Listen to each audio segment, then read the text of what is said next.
Tantor Audio, a division of Recorded Books, presents The First 1,000 Years, A Global History of Christianity, by Robert Louis Wilken, narrated by Bob Souer.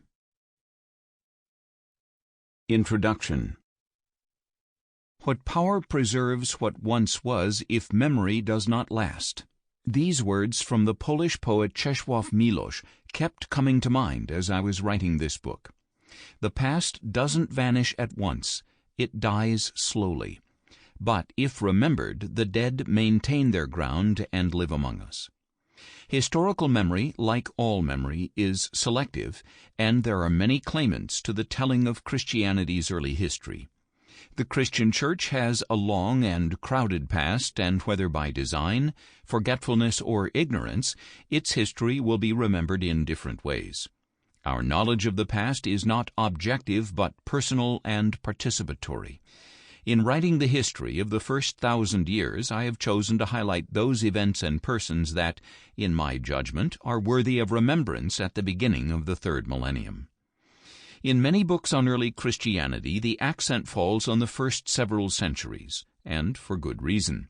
The formulation of the Church's central beliefs, the development of its distinctive practices, and the establishment of its most enduring institutions took place during the first 5 centuries. Christianity did not come into the world full-blown, and these years will have a resonance without parallel in any account of Christian history.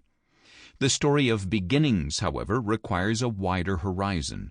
Only toward the end of the first millennium did the form Christianity took in history come fully into view. I begin with Jesus of Nazareth in the 1st century and end with the baptism of Vladimir, the Rus prince, in Kiev at the close of the millennium in 988. By the year 1000, the map of the early Christian world was largely complete.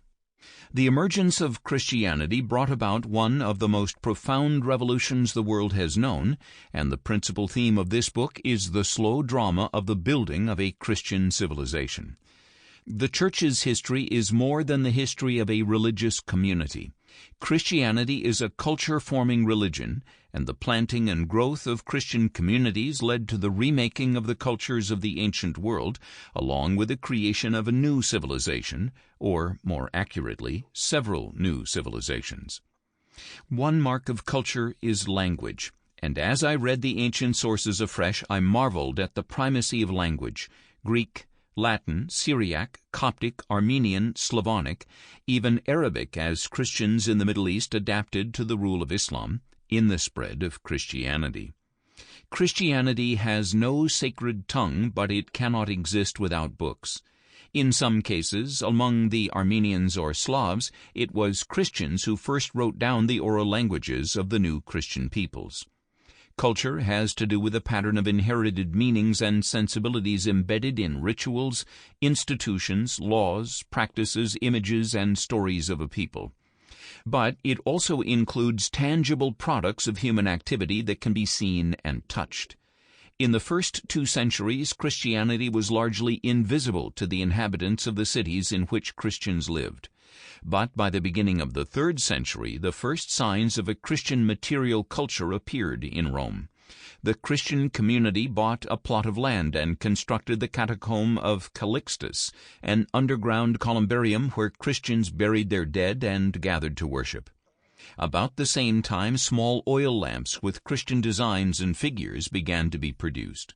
In the 4th century, the construction of churches presented a very public face in the ancient cities, and those who stepped inside beheld pictures of Christ, the Virgin Mary, and scenes from biblical history in vivid color. Christians created laws to govern the life of their communities and established the first hospitals to care for the sick. Music, too, was a sign of the new culture, and one of the most far-reaching developments was the invention by Christian monks of a system of notation to write down musical melodies. Until that happened, what was sung could be transmitted only by memory from one singer to another, a fallible undertaking. With the invention of the stave, it was possible to learn a melody without having heard it sung by someone who knew it. In much writing on the early history of Christianity, theological ideas play a major role, especially in accounts of the great controversies over the doctrine of the Trinity and the person of Christ. That is right and good. But institutions were vitally important, and the three that figure large were the office of the bishop, monasticism, and kingship or imperial rule. Whether one is speaking about Gaul, Egypt, or Persia, one always finds bishops and monks. And as new peoples, such as the Ethiopians or the English or the Bulgarians, embraced Christian faith, it was a king or queen who opened the way for the introduction of Christian practices and beliefs. Religion was not a private affair, and moderns forget that in ancient times the world was ruled by emperors and kings.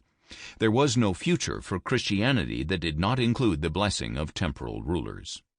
When the Roman Emperor Constantine converted to Christianity in the 4th century, the Church was no longer a small association living in the shadows. It was a vibrant and visible community with resourceful leaders, a network of communications, a keen sense of its own tradition, and a large constituency. As the Church's rituals became civic celebrations, its way of life changed the rhythms of society. For Rome, the alliance with Christianity came late. Outside the empire, in Ethiopia or Armenia, and later in early medieval Europe, the Christian mission began at the top, and the king became the head of the Christian people.